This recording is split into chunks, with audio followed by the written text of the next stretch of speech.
땅에 오신 성탄절입니다.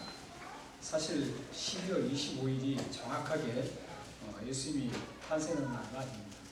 아무도 모릅니다. 하나님께서 일부러 아마 하나님께서 이 날을 꼭 기억하게 만들려는 정확한 날을 하나님께서 아마 분명히 성경책에 선지자들이나 사도들이나 또 예수님의 제자들을 통해서 분명하게 기록했을 겁니다. 그러나 그 날이 중요하지 않기 때문에 언제 오셨느냐 그날을 꼭 집어서 그날이 중요하지 않기 때문에 그날을 성경에 기록하지 않았습니다. 사실 예수님께서 그 오신 날 그 자체가 중요한 게 아니라 예수님께서 이 땅에 분명히 그날 한 번 정도는 꼭 한 번 오셨습니다. 오셨는데 그날이 12월 25일인지는 모릅니다. 또 그게 맞을 수도 있습니다. 그러나 그건 확실하지 않기 때문에 이날이라고 우리가 정의할 수도 있습니다. 그래서 어떤 분들은 그렇게 얘기합니다. 저희들이 크리스마스에 이렇게 축하하고 그러면 왜 예수님 태어난 날도 아닌데 그렇게 축하하고 예배를 드리냐 그렇게 얘기합니다. 그러나 그것은 아닙니다. 왜냐하면 그분들이 많이 전혀 틀린 건 아니지만 그분들이 한 가지 제가 그것을 기억하지 못한 것도 있습니다. 생각하지 못한 게 있어요. 어떤 것이냐면 어떤 날이 중요하지 않지만 예수님이 우리를 위해서 이 땅에 오신 우리를 구원하시기 위해서 이 땅에 오신 그 날을 기념하는 감사하는 날 이런 날은 어느 날인지 선택해서 할 수가 있는 거예요. 그렇기 때문에 저희들은 지금 이제 25일날 선택해서 하기 때문에 큰 문제는 없습니다. 그게 그 날 자체를 어떤 우상화시키고 이 날이 정말 축복의 날이다 이렇게 하면 그 날 자체가 문제가 됩니다. 그래서 바울도 갈라디아서에 보면은 월상이라든지 일기라든지 날을 기념하는 것을 굉장히 싫어했습니다. 그냥 구약 성경에 모든 그 월상이라든지 절기라든지 이런 날들을 기념하는 날이 굉장히 많았습니다. 하나님께서 명령하셨거든요. 그런데 그 모든 절기라든지 월상이라든지 날이라든지 이런 날들이 예수 그리스도가 이 땅에 오셔서 십자가에 죽으시고 모두 성취가 됐습니다. 그래서 이제 그날을 지키면 안 되는 거예요. 예수 그리스도만을 우리가 목표로 삼고 예수 그리스도만을 경배하고 이런 날로 삼아야 돼요. 하나님께서는 이런 예수 그리스도를 통해서 그런 모든 날을 완성했기 때문에 이제 날 같으면 필요가 없습니다. 절기도 필요 없습니다. 그래서 우리가 유월절도 지키지 않고 어떤 다른 절기를 지키지 않습니다. 오직 예수 그리스도가 태어난 이 땅에 오신 것을 우리는 감사하고 그것을 기뻐하고 축하하는 구원을 주신 것에 얼마나 기쁩니까? 그리고 즐거워하는 그런 시간을 갖는 겁니다. 그래서 오늘 이 25일, 22일이잖아요. 원래 정확히 하면은 어떤 분들은 그래요. 왜 25일날 예배를 안 드리냐고 합니다. 물론 그 같이 25일날 함께 예배 드리는 게 좋습니다. 그러나 저희들은 호주교에서 25일날 예배를 함께 드리기 때문에 그날로 같이 하고 있습니다. 대신 저희들은 주일날, 크리스마스 전 주일날 우리가 꼭 이렇게 예수님께서 이 땅에 오셔서 우리를 구원하신 것을 감사하며 예배를 드립니다. 그래서 오늘 이렇게 그 감사 예배를 드리고 있습니다. 그런데 오늘 본문을 보면 예수님의 탄생, 이 땅에 오신 것을 함께 말씀을 나누려면 예수님이 오셨던 그 장면이 기록된 신약 성경을 봐야 될 텐데 어떻게 좀 알지도 익숙치 않는 그런 미가서를 함께 이렇게 읽었느냐 이런 궁금해하시는 게 있습니다. 여러분들 잘 아시다시피 성경은 구약과 신약으로 되어 있습니다. 구약은 메시아이신 예수님께서 이 땅에 오실 것이라는 것을 쭉 기록해놨습니다. 그 약속을 기록해놓습니다. 예수님이 오실 것을 약속을 계속 한 것이 구약입니다. 그러니까 구약 성경 전체는 막 전쟁도 하고 여러 가지 사건이 있지만 그 사건을 기록하기 위해서 기록한 게 아니에요. 그 사건을 통해서 메시아가 와야 된다는 예수님께서 이 땅에 오시지 않으면 안 된다라는 것을 증명하기 위해서 그런 모든 사건들이 일어날 것을 기록합니다. 그래서 구약성경은 모두 예수님께서 이 땅에 오신, 구약의 가장 중요한 초점은 예수님께서 이 땅에 오실 것이다. 우리를 구원하시기 위해서 오실 것이다. 여기에 모든 것을 포커스를 맞추고 있어요. 그럼 신약은 어떤 거냐? 구약에서 그렇게 계속 오실 것이라고 약속하셨던 그 예수 그리스도가, 메시아가 이 땅에 실질적으로 그 약속대로 오신 것을 기록해 놓은 게 신약성경입니다. 그렇게 보면 구약 성경에서는 사실 예수님을 발견하기가 쉽지 않습니다. 구약에서는 메시아를 계속적으로 말씀을 하고 있는데 구약에서는 메시아를 발견하기가 그렇게 쉽지 않습니다. 그러나 신약에서는 오신 예수님이, 메시아이신 예수님이 그대로 드러나니까 예수님께서 병자를 고치셨구나, 십자가에 죽으셨구나, 베들레헴에서 태어나셨구나, 이렇게 우리가 다 알 수 있는 거예요. 왜냐하면 환하게 드러나게 예수님께서 이 땅에 오셔서 그 모든 걸 드러내셨기 때문에, 완성을 하시는 걸 드러내셨기 때문에 환하게 볼 수 있는 거예요. 그러나 구약은 예수님이 오시지 않는 상태에서 기록했기 때문에 그 예수님이 어떤 모습으로 오실 것인지, 어디에서 오실 것인지 그걸 쭉 기록해놨는데 복잡합니다. 왜 복잡하냐면 이 일어나는 그때 당시의 상황에서 일어났던 스토리, 사건들, 이야기들, 이런 이야기들을 쭉 하면서 거기에 메시아신 예수님이 나오기 때문에 그 파악하기 계십니다. 그 지금 미가서도 마찬가지입니다. 사실 미가서 2장, 5장 2절에서 오늘 읽었던 9절까지는 구약의 대표적인 메시아 예언이 기록된 것입니다. 그런데 이 자체만, 쭉 스토리를 자체만 보면 예수님을 찾기가, 메시아이신 예수님을 찾기가 그렇게 녹록지 않습니다. 왜냐하면 이 스토리는 어떤 스토리냐면 이 미가 선지자가 활동할 때 그 당시에는 아수르, 여러분들이 잘 아시는 니느웨 있잖아요. 연화가 갔던 니느웨가 아수르의 캐피탈 시티였어요. 수도였습니다. 우리 호주 같으면 캐피탈 시티가 어디입니까? 캔버라죠. NSW 같은 경우는 시드니가 캐피탈 시티죠. 그런 것처럼 당시에 모든 그 아수르의 수도가 어디였었냐면 니느웨였습니다. 근데 그 니느웨는, 아수르는 사실 조그만 나라에서 출발합니다. 이 인류의 제국이 모두가 그렇습니다. 애국도 그렇고 바벨론도 그렇고 모두가 조그만 데서 출발합니다. 지금 미국도 마찬가지잖아요. 미국이 처음부터 이렇게 거대한 그런 국가가 아니었습니다. 처음에 청교도들이 몇 명이 건너갔죠. 건너가서 거기서 일부에서 지금 이렇게 전 세계를 장악하는 그런 미국이 된 거예요. 마찬가지로 아수르도 마찬가지였어요. 아수르도 조그만 변방의 나라였습니다.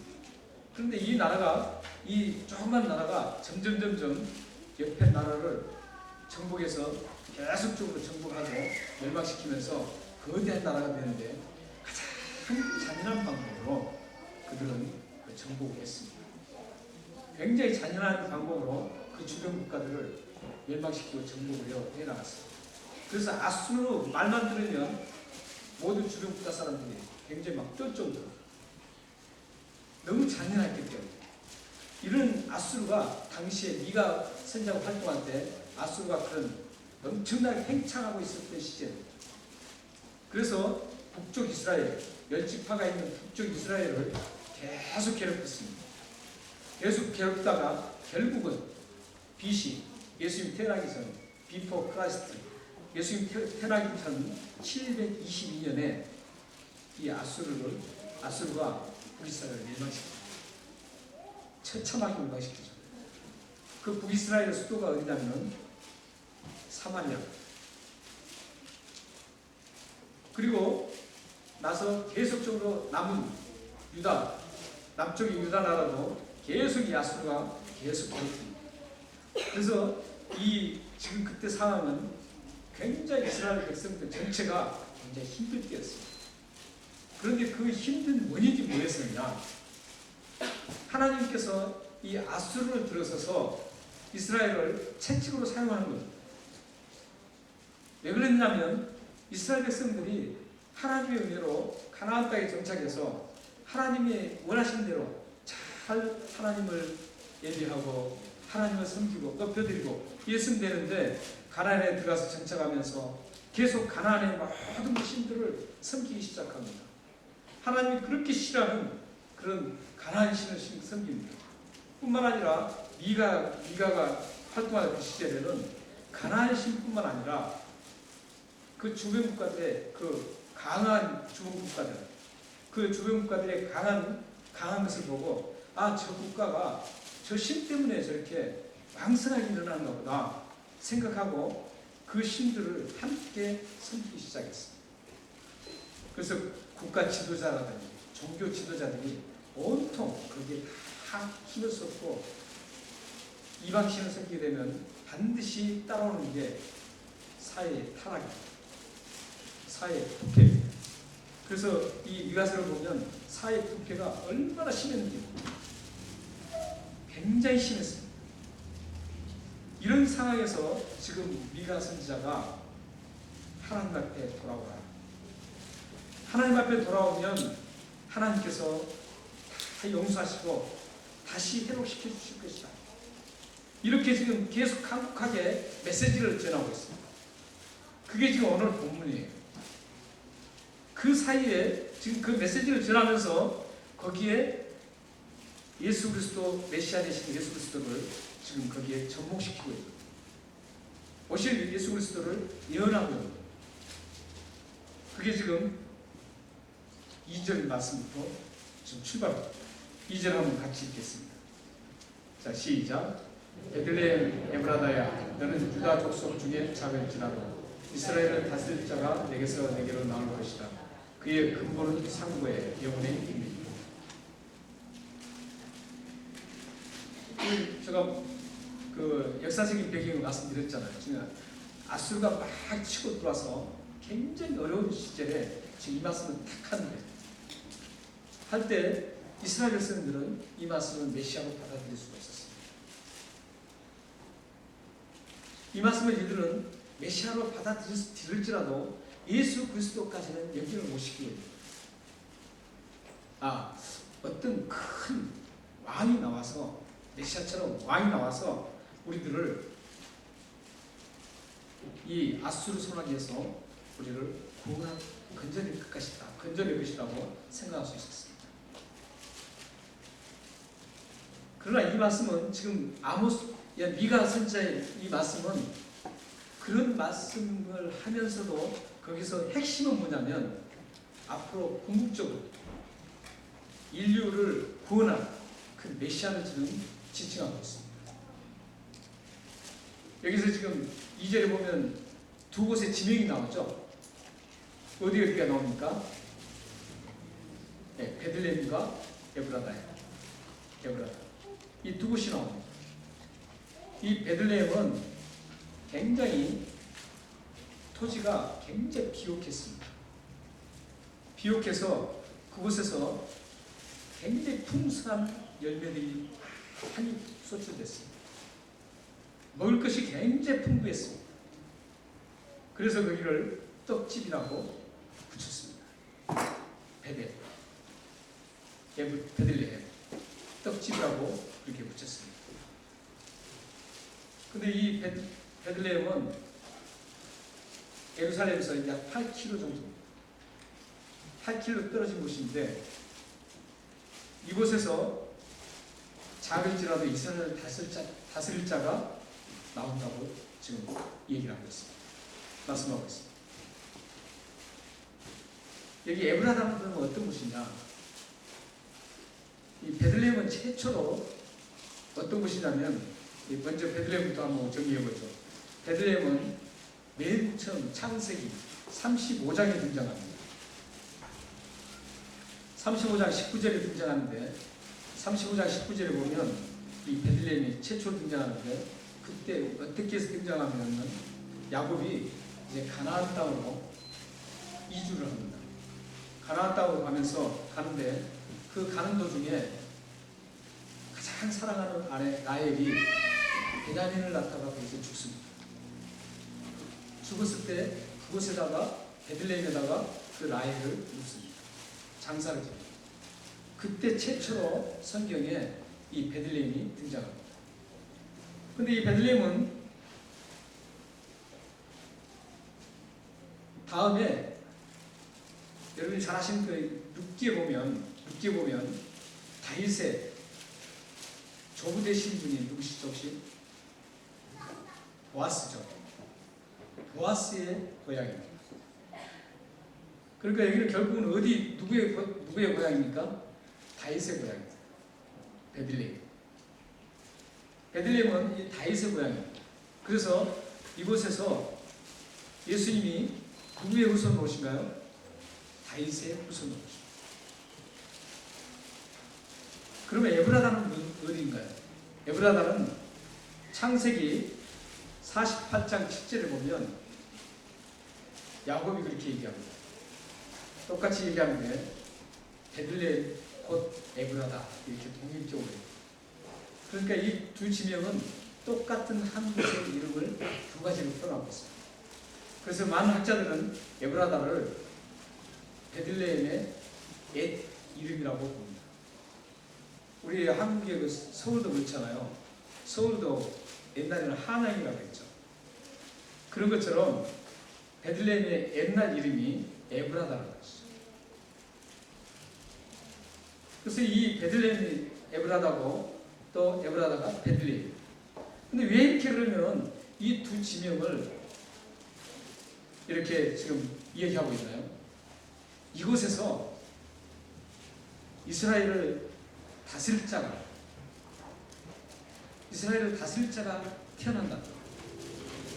그걸 마태복음 2장 6절에서 보면 예수님이 어디서 태어나십니까? 다윗의 고향 베들레헴에서 태어납니다.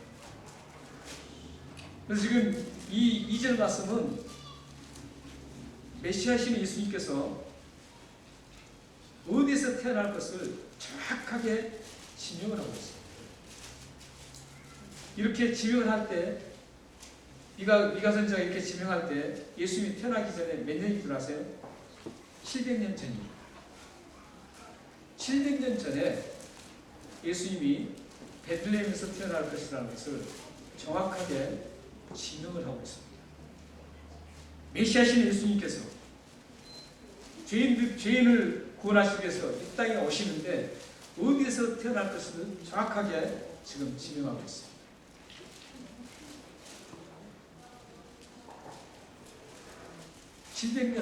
(700년) 전이라 그러면 굉장한 겁니다.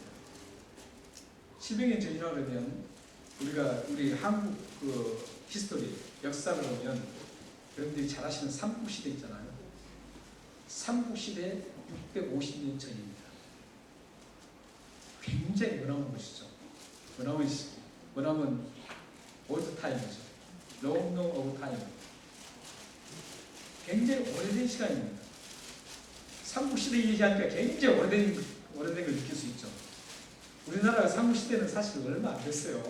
이 역사를, 성경의 역사를 따져보면.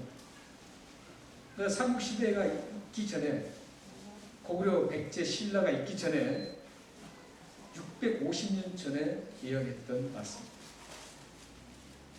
그래서 예수님께서 우리 구원을 하시기 위해서 정확하게 이 예언대로 이 베들레헴에서 태어났습니다.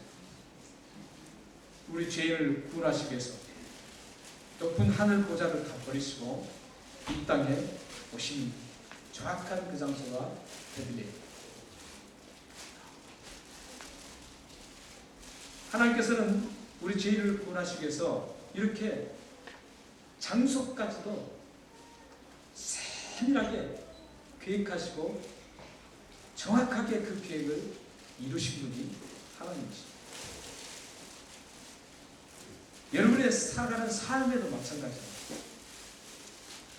여러분의 삶에 살아가는 그 삶 속에서도 하나님의 자녀인 여러분들의 삶을 하나님께서는 정확하게 알고 계시고 여러분들의 삶을 계획하고 계시고 여러분들의 삶에서 하나님의 영광을 위해서 살아갈 수 있도록 다 계획해 놓으셨습니다. 우리의 만남도 우리 마음대로 만난 것이 아니었습니다. 우리가 이 공동체가 지금 함께 우리 이 예배당에서 앉아서 하나님을 지금 예배드리는 만남, 이 만남도 여러분 우리가 만나고 싶어서 만난 게 아니에요. 내가 이런 사람 만나고 싶다 해서 여러분들 만난 게 아니에요. 하나님께서 만남을 계획해 주셨고 만나게 하신 겁니다. 믿으시나요? 우리가 만난 게 아니에요. 여러분이 만난 게 아니에요. 왜 하나님께서 만나게 하셨을까요? 서로 싸우고 미워하고 이래라고 만났을까요? 하나님 그러신 분인가요? 아니에요. 우리의 만남은 궁극적으로 하나님의 영광을 위해서 만나게 하십니다. 하나님의 영광을 위해서 만나려면 어떤 만남이 이루어져야 될까요? 서로 사랑하고 섬기고 높여주고 도와주고 밀어주고 이랬을 때 하나님의 영광이 드러나는 것이죠. 우리의 만남은 이것을 위해서 만나게 하신 겁니다. 단순히 그냥 그냥 만났다 이게 아닙니다. 오늘. 하나님께서 지금 우리를 만나게 하신 것은 여러분들의 김석동 목사를 만나게 하신 것은 제가 여러분을 만난 것은 그냥 만난 게 아니라는 거예요. 이렇게 예수님이 태어날 장소까지 정확하게 계획하시고 이루시는 하나님께서 우리의 만남을 주선하시고 계획하셨다는 거예요. 이 만남을 아름답게 갖고 가시기 바랍니다. 이 만남을 통해서 여러분들이 축복의 통로가 되고 이 만남을 통해서 여러분들이 가득한 축복을 담는 그런 놀라운 만남이 이루어지기를 바랍니다. 하나님께서는 여러분들의 모든 가는 길을 이렇게 세세하게 다 계획하시고 계십니다. 하나님께서 여러분들 만남을 주셨지만 우리는 또 미워하고 있어요. 그 만남을 하나님께서 계획하신 그 만남을 우리가 흐트릴 뿐 예수님은 정확하게 우리가 요한복음을 급히 가셔서 아시겠지만 계속 반복되는 그 말씀이 뭐예요? 예수님 말씀이 내 뜻대로 하지 않는다는 거예요. 아버지 뜻대로 하신다는 거예요. 하나님은 아버지가 이렇게 하시니까 나도 이렇게 한다. 하나님 아버지께서 이렇게 하시니까 나는 이렇게 한다. 이렇게 계속 말씀하시는 거죠. 우리들도 그렇게 해야 한다는 거죠. 하나님의 계획 속에 예수님을 보내셨을 때 예수님은 하나님의 의도대로 100% 그대로 하셨어요. 물론 예수님 하나님이시니까 그럴 수 있죠. 우리는 사실 그럴 수는 없어요. 예수님이 아닙니다. 다 100% 따를 수가 없어요. 그러나 우리는 최소한 따르려고 노력을 해야 하잖아요. 하나님이 우리 나에게 계획해 주신 것들을 따르려고 노력을 해야 돼요. 여러분의 모든 삶은 한 걸음을 걸어갈지라도 그 한 걸음은 하나님의 계획 속에 있다는 것을 꼭 기억하십니다. 여러분의 발자국 한 걸음이 여러분 스스로 뛰는 거 아니에요. 여러분들이 스스로 걸어가는 거 아니에요. 그 한 발자국을 하나님께서 멈추게 하면 여러분들 그대로 멈춰야 됩니다. 하나님께서 그 걸음을 10발자국 가서 너 멈춰라 그러면 우리는 멈출 수밖에 없어요. 하나님께서는 여러분들의 모든 것들 계획하시고 그 길을 가도록 만들어주셨습니다. 하나님께서 여러분들의 계획을 가지신 그 수많은 모든 계획들을 하나님 앞에 하나님께 아름답게 기쁨으로 이루어드릴 수 있는 방법이 성경 말씀에 있다는 것. 성경 말씀에 기록되어 있습니다. 성경 말씀에 하나님께서 좋아하신 것을 하면 여러분들이 하나님이 기억하셨던 여러분의 길을 하나님의 뜻대로 잘 따라가는 겁니다. 그런데 성경 말씀에 반하는 것, 성경 말씀과 성경 말씀에 하나님 기뻐하지 않는 것, 이것을 행하면 하나님의 계획을 여러분이 망가뜨리는 겁니다. 사랑하는 여러분들이 매일 순간순간 살아갈 동안 하나님의 계획을 아름답게 이루어지는 그런 놀라운 축복의 발걸음 되기를 축원합니다. 비가 선지자는 이렇게 예수님께서 태어날 장소만 예언을 하지 않고 계속 그 예언을 이어갑니다. 오늘 읽었던 그 2절, 3절, 4절, 5절, 6절 말씀의 전체가 예언으로 다 되어 있습니다. 메시아의 예수님의 예언도 다 되어 있습니다. 3절 한번 보십시오. 3절 보면 여기 해산하는 예언이 나옵니다. 3절을 이렇게 설명하려면 굉장히 길어집니다. 간단하게만 제가 말씀드리겠습니다. 해산하는 여인이 나옵니다. 이 해산하는 여인은 이사야서 7장 14절에 예언된 말씀처럼 처녀가 잉태하여 아들을 낳을 것이다. 이 말씀과 동일한 말씀. 그 말씀이 그대로 성취가 됐죠. 예수님께서 태어나실 때 동정녀 처녀인 마리아를 통해서 성령으로 잉태하사 예수님이 이 땅에 태어나셨습니다. 이게 우리 인간과 예수님과의 다른 점이에요. 예수님이 사실 이 땅에 오실 때 그냥 하늘에서 그대로 내려오실 수도 있었어요. 짱 하고 탁 내려오실 수도 있었어요. 앞으로 이제 그렇게 내려오십니다. 예수님이 이제 세컨카밍 하실 때, 재림하실 때 모든 사람들이 보는 상태에서 예수님 진짜 그때 내려오십니다. 그때는 이제 이 세상이 다 끝나는 시기, 끝납니다.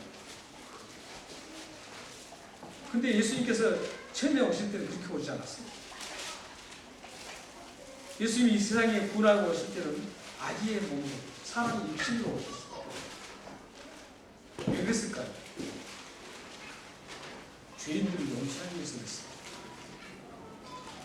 우리가 같은 똑같은 죄를 용서하기 위해서 육신을 입고 오신 겁니다. 인간의 몸을 입고 오신 겁니다. 인간의 몸을 입고 오셔서 예수님께서 그 인간의 몸을 십자가에 죽이고 나옵니다. 우리가 지었던 그 죄의 대가, 육신으로 지었던 그 죄의 대가를 그대로 고스란히 십자가에서 다 짊어지시고 십자가에 죽으시기, 그러기 위해서 인간의 육신으로 오십니다. 그렇지 않으면 육신으로 올 수가 없습니다. 죄를 용서하기 위해서 오셨기 때문에 가능한 그렇게 오신 것이지, 예수님께서 죄와 관계없이 오셨다면 이 세상에 하나님의 모습으로 휘황찬란한 모든 인간이 다 볼 수 있는 모습 고장하고 나타나십니다. 예수님이 정말 재림하실 때처럼 오실 수 있었지만 예수님께서는 십자가에 죽으셔야 되기 때문에 인간의 그 고통과 모든 것을, 슬픔과 죄로부터 억압받았던 그 모든 노예 상태를 예수님께서 다 짊어지시고 우리에게 자유를 주시고 우리에게 기쁨을 주시고 우리의 모든 죄를 용서하시기 위해서 십자가에 죽으시기 위해서 육신의 몸을 입고 아기 예수님으로 탄생하셨습니다. 그러나 그 죄의 오염 문제가 있기 때문에 씨로 오지 않고 단순히 그냥 도구만 빌려서 오십니다. 그래서 오늘 3절 보면 해산하는 여인은 예수님이 어떻게 이 세상에 오실 것인가를 지금 증거해 주는 동정녀 마리아에게 오실 것을, 처녀가 잉태해서 아들을 낳는다는 그 말씀을 성취하기 위해서 하시는 메시아의 예언. 또 4절 보시면은 베들레헴에서 태어나실 예수님은 이스라엘이라는 어떤 지역적인, 한계적인 이스라엘만을 위해서 오신 게 아니라 하나님의 능력과 하나님의 그 엄청난 이름으로 온 열방 땅끝까지 이르러 창대하게 됨을 예언하고 있습니다.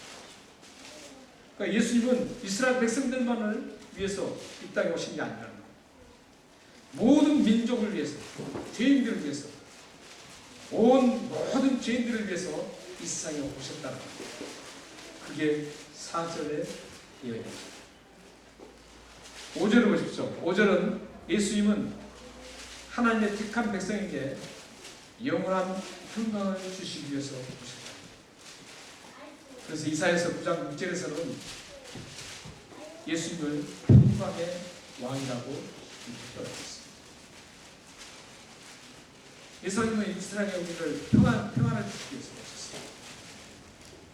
예수님이 오신 것은 여러분들을 평안 가운데 거하게 하기 위해서 오셨습니다. 예수님이 오시면 여러분들을 어떤 억눌리고 힘들게 하기 위해서 오십니다. 죄로부터 자유하고 또한 그 죄의 권세에 눌려서 늘 불안하고 늘 쫓기던 그런 마음을 예수님께서 그 권세로부터 여러분을 구원하셔서 평안을 주시기 위해서 오셨습니다. 그래서 예수님은 부활하신 후에 제자들이 자기들도 잡혀서 죽을까 싶어서 떨고 있을 때 오셔서 부활하신 천만이가 너에게 평강이 있을지라고 왔습니다. 여러분들에게도 예수님께서 평강을 주셨습니다.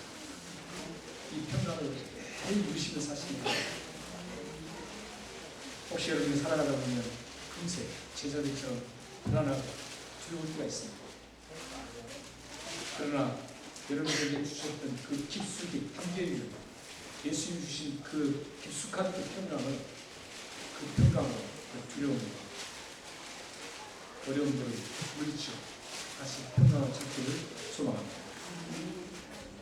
6절에 보십시오. 6절 보면은 이제 어떤 세력도 하나님의 나라의 영역을 침범하지 못하도록 지켜주시고 구원과 영원한 승리를 주실 것이라는 예언입니다.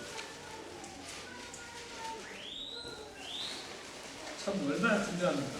예수님께서 베들레헴에 태어나신 것과 예수님이 우리를 어떻게 하실 것까지 지금 미가 선지자가 예언하고 있습니다. 하나님을 믿는 백성들을 철저하게 지켜주시겠다고. 수요일날 나오신 분들 아시겠지만 로마서를 우리가 계속 함께 나누면서 커피브레이크를 하면서 여러분들이 어떤 걸 지금 배웠습니까? 우리 구원이 우리 스스로 하지 않았다. 이룰 수 없었다. 우리의 구원은 하나님의 은혜로 선물로 받은 거예요. 그런데 구원 이후에 우리가 살아가는 그 성화 과정이라고 신학적인 살아가는 그 과정에도 하나님이 지켜주시지 않으면 가능하지 않다. 오늘 본문도 지금 그 얘기입니다. 우리가 살아갈 때 하나님으로부터 부름을 받고 은혜를 받고 구원받은 사람은 하나님께서 철저하게 책임져 주신다. 끝까지 천국 갈 때까지 책임져 주신다. 이게 성경의 전체 똑같은 맥락이에요. 이건 이렇고 여긴 저렇고 이게 아니에요. 우리가 이 하나님 백성으로 살아가는 것도 여러분들이 그렇게 살아가는 게 아니에요. 살아갈 수 없어요. 하나님께서 철저하게 여러분들을 지켜주셔야만 하나님 백성으로 아름답게 계속 살아갈 수가 있는 겁니다. 한순간이라도 하나님께서 여러분들을 놔버리면 여러분들은 처참한 죄악의 구덩이에서 죽고 막. 하지만 하나님 한 번 구원하는 백성은 끝까지 지켜주시고 비록 넘어지고 쓰러지고 지쳐 있을지라도 다시 일으켜서 하나님께서 하나님의 백성으로 항상 승리하도록 만들어 주신다는 이게 성경 맞습니다. 이게 복음입니다. 내 스스로 그렇게 해줄 수 없습니다. 여러분들이 아무리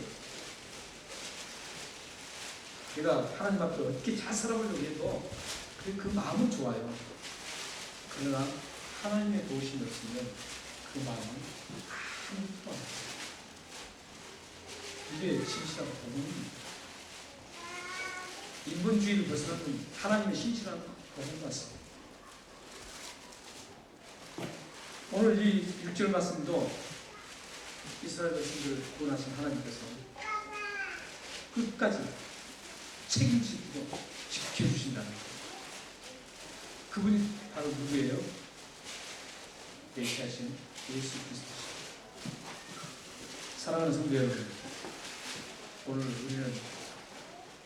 우리를 구원하시기 위해서 오신 이 기쁜 성탄절, 이 성탄절을 맞이해서 우리가 하나님 앞에 지금 감사의 일을 했습니다. 이렇게 감사하는 그런 날에 오늘 말씀을 잘 기억하시면서 하나님 앞에 얼마나 감사하실까. 예수님이 이 땅에 오신 이 즐거운 날, 이 즐겁고 기쁜 성탄절에 여러분들이 꼭 기억하실 것은 예수님이 이 세상에 오신 그 이유, 우리를 구원하셔서 우리에게 평강 주시고 우리를 지켜주신다는 것을 확실하게 붙잡고 가시길 바랍니다. 마지막으로 시편 51편 10절을 읽고 우리 함께 마치겠습니다. 시작. 주의 구원의 즐거움을 우리에게 시켜주시고 자원하는 심령을 주사 나를 해주소서. 예수님께서 이 세상에 오셔서